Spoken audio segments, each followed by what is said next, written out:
खुलुमबाय स्टुडियो आं Robin Basumatary Tezpur science एकाडेमीनि बर' फरायसाखौ गाज्रि बुंनाय जाथाया दायो गोरोबलायनायाव फैबाय।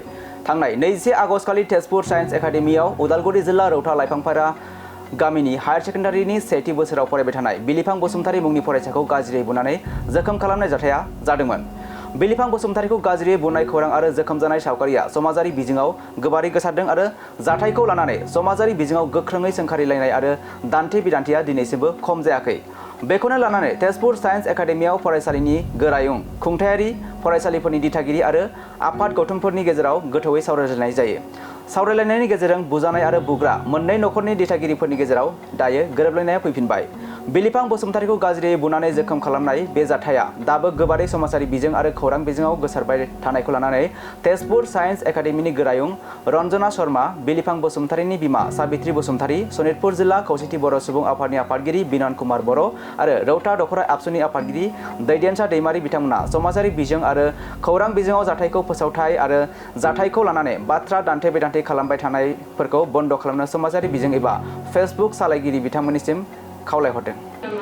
साबित्री बसुमतारी, आं बिलिफां बसुमतारीनि बिमा।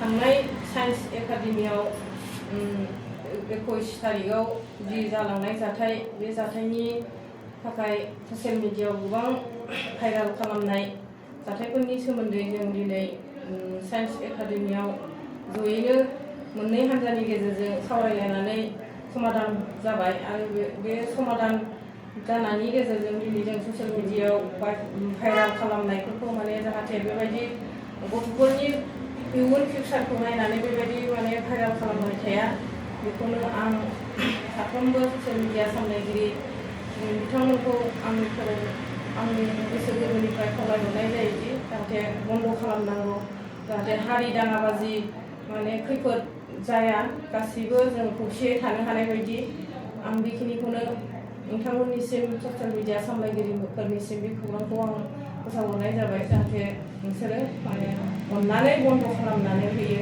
आरो थासारिखौ सान्थि लाबोयो। आंनि मुङा मोनसे दैदेनसा दैमारि, आं रौता दखरा दुलाराय बर' फरायसा आफादनि आफादगिरि। बे समावहाय गासै आइ आफा रायजो राजा आरो ससियेल मिडिया सालायगिरि आरो निउस पर्टेल सालायगिरि बिथांमोननिसिम मोनसे बाथ्रा फोसावहरनो नागिरदों। नैबे तेजपुर साइन्स एकाडेमीनिफ्राय जों तेजपुर साइन्स एकाडेमीयाव दिनै दंफैयो। दा दिनै थांनाय 21 आगस्ट 2020 खालार खालि तेजपुर साइन्स एकाडेमीयाव जोंनिनो फंबाय बिलिफां बसुमतारी आरो बिथांनिनो लोगो सासे प्रियमनाथ बिथांमोनजों गाव गावनि गेजेराव भुल बुजाबुजि गोरोन्थि बुजिलायनायनि थाखाय गाव गावनि गेजेराव दाङाबाजि जादोंमोन।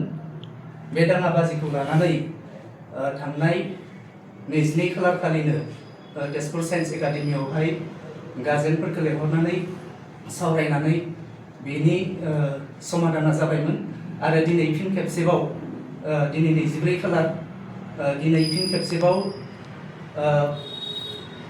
फैनानै जों पुलिस थानायाव फैनानै बिथांमोननि जा समस्या बे समस्यानि सायाव सावरायनानै समस्याखौ जों समाधान खालामबाय। बे समावहाय जों खावलायहरनो नंदों जाहाथे ससियेल मिडियायावहाय जाय बिथांमोना बायदि बायदि लिरनानै फोसावबाय थादों, जाहाथे बे लिरनानै फोसावनायफोरखौ जाहाथे बन्द खालामो, बेखौनो खावलायहरनाय जाबाय। गोजोन्थों। खुलुमबाय।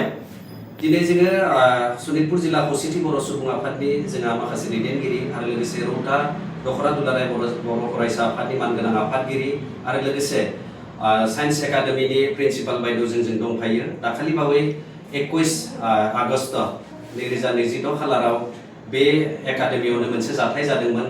रौता लाइलांफारा गामिनि फरायसा बिलिफां बसुमतारी आरो बिनिनो क्लासमेट सासे सेंग्राजों माखासे खोथायाव भुल बुजाबुजि जालायनानै गावसोरनि गेजेरावनो नांलाय खमलाय जादोंमोन आरो बेखौ लानानै बे साननैसो गोबां ससियेल मिडियायाव भाइरेल जाबाय थादों। हारि दाङाबाजिसिम जाहाथे बे बेबस्थाया थाङा, बेखौ नोजोर बोनानै जोङो बे प्रेस मिटखौ लानांगौ जादों। बे सानथामसो कन्टिनिउवासलि रायलायबाय थानाय जादों।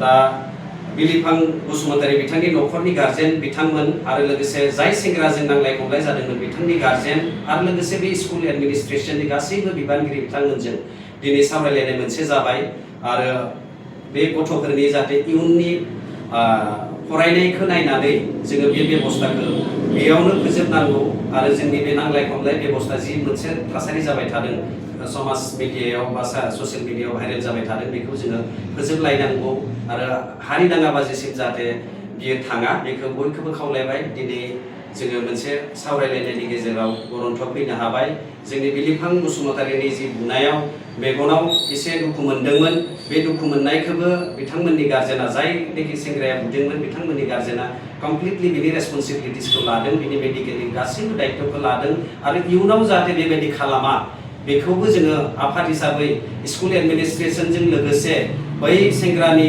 बिमा बिफा आरो माखासे इन्टेलेक्सुयेलफोरखौबो जोङो स्ट्रंलि बुंनाय जादों आरो बिथांमोनाबो रिटेन बेखौ जोङो होदों इयुनाव जाहाथे बेबायदि जाया होननानै आरो बेखौनो जोङो रायजो राजा नोंथांमोनखौ फोरमायबाय आरो ससियेल मिडिया बाहायगिरि इउटिउबार पेज बाहायगिरि बिथांमोनखौबो जोङो खावलायदों जाहाथे दिनैनिफ्राय बे ससियेल मिडियायाव भाइरेल खालामनाय एबा गोसारनायखौ बन्द' खालामो गोजोन्थों।